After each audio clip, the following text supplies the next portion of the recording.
குடிநுழைவுத்துறை அதிகாரிகளின் ஒத்துழைப்போடு கோலாலம்பூர் மாநகர் மன்றம் நேற்றிரவு கூட்டரசு தலைநகரில் உள்ள வெளிநாடுகளைச் சேர்ந்த அங்காடி வியாபாரிகளுக்கு எதிராக ஒருங்கிணைந்த நடவடிக்கையை மேற்கொண்டது. சவுக்கி லோரோங் ஹஜி டைப் 4, ஜலான் புராங்கான், புக்கிட் பின்தாங் ஆகிய இடங்களில் உள்ள அங்காடி வர்த்தக மையங்களை சுற்றிலும் இந்த நடவடிக்கை மேற்கொள்ளப்பட்டன.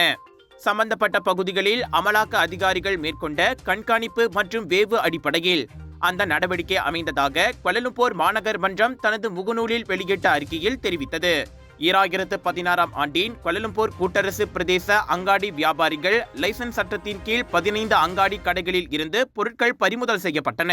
வெளிநாடுகளை சேர்ந்த 13 அங்காடி வியாபாரிகள் மற்றும் உள்நாட்டை சேர்ந்த இதர 2 வியாபாரிகளுக்கு எதிராகவும் எடுக்கப்பட்ட இந்த நடவடிக்கையின் போது வெளிநாட்டு தொழிலாளர்களை வேலைக்கு வைத்திருந்த அங்காடி கடைகளுக்கு எதிராகவும் எச்சரிக்கை நோட்டீஸை கோலாலம்பூர் மாநகர் மன்றம் விநியோகித்துள்ளது.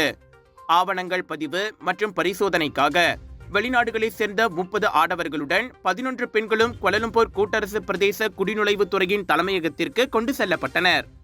விலையோ மலிவு, செலவோ குறைவு, தரமோ உயர்வு, மனமோ நிறைவு. மக்களின் தேர்வு என்ரிகோஸ் முழு ஆடை சத்துள்ள பால்மாவு.